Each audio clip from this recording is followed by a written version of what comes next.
So sis, it's your 90th birthday, and I've been thinking a lot about what to say, how to commemorate you. And I think it would be best if I say, I remember us in New Jersey. Not a lot, but I do remember us.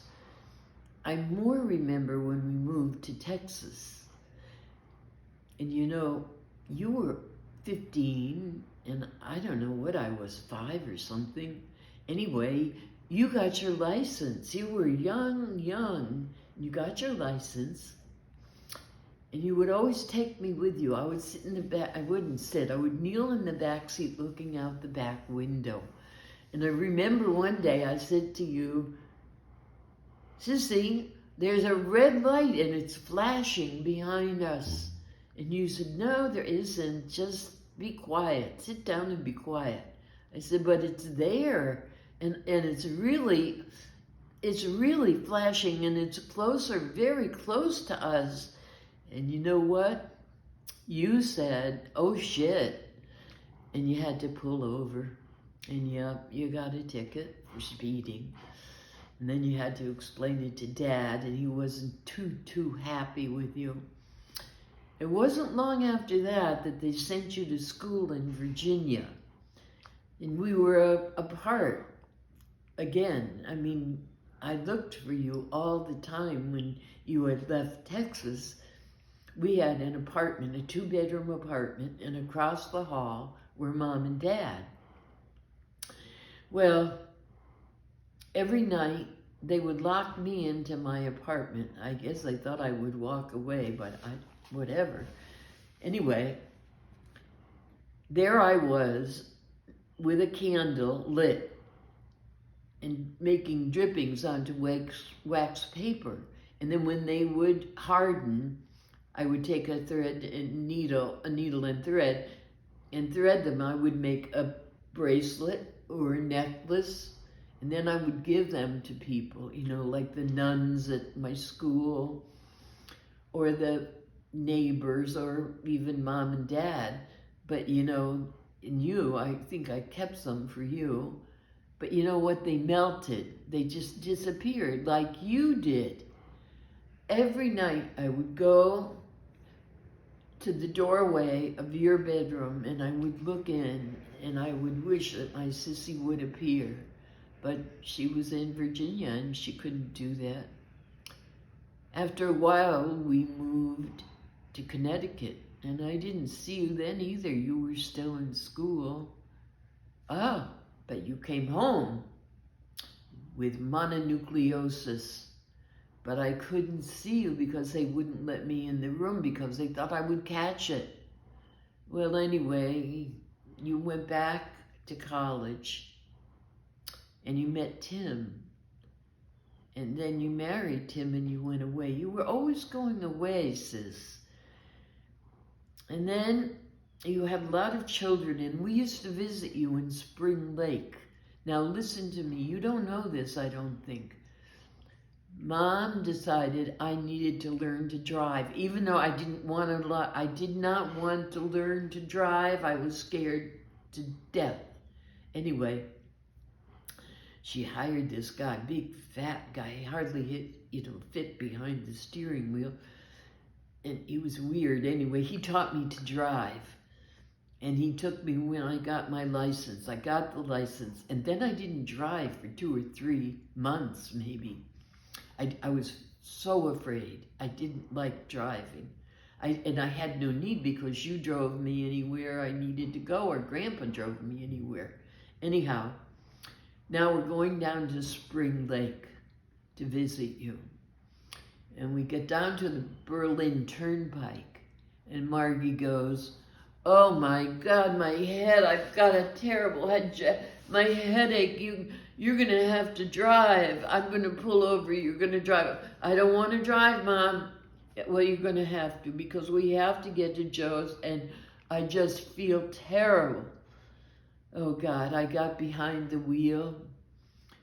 I thought I would die going over the George Washington Bridge, but you know what? I did it, and we got to you, After that, driving was a piece of cake. So thanks to you, sis, that was a good thing. Well, then time went by and didn't see you,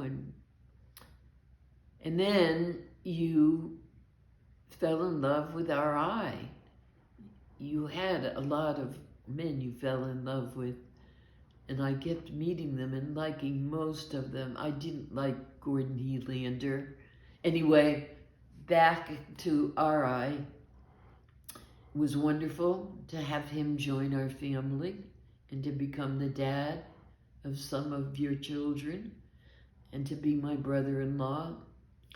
I know people will think I'm crazy. I was lucky to have two nice guys as brother-in-laws. So thank you for that, sis. Now then, we're in Connecticut. You're there with the family. And what happens? I move to Florida. So again, I don't see you.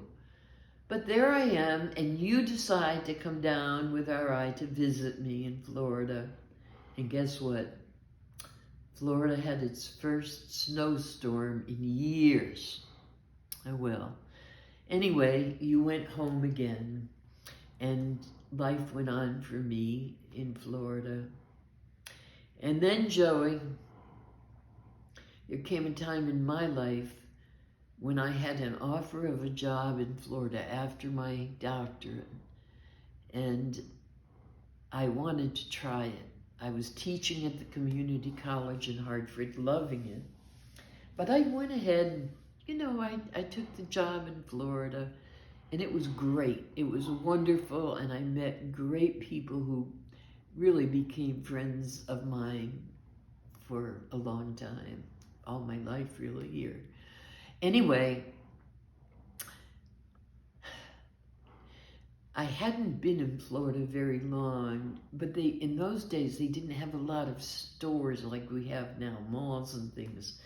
And I needed a black skirt. I couldn't find a black skirt worth diddly.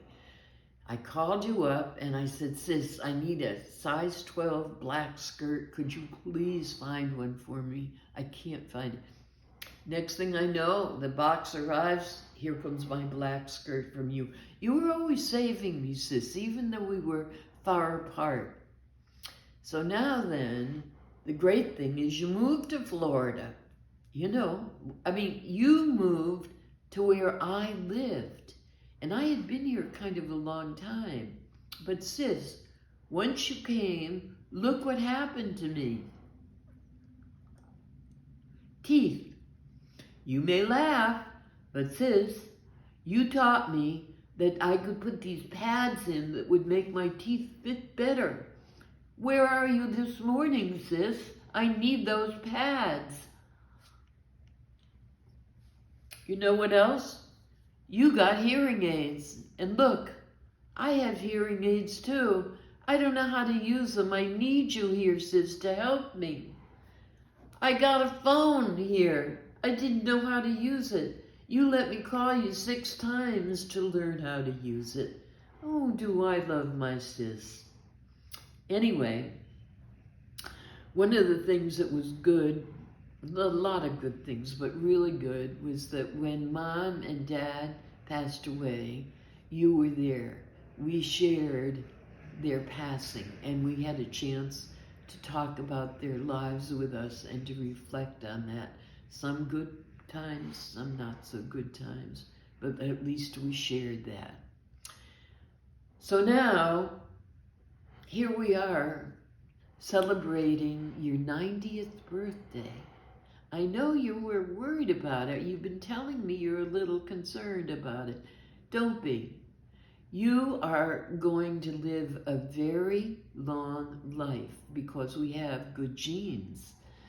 I think Grandpa was 98 when he passed away. And sis, you are probably going to outlive him, and we will all be celebrating your 100th birthday.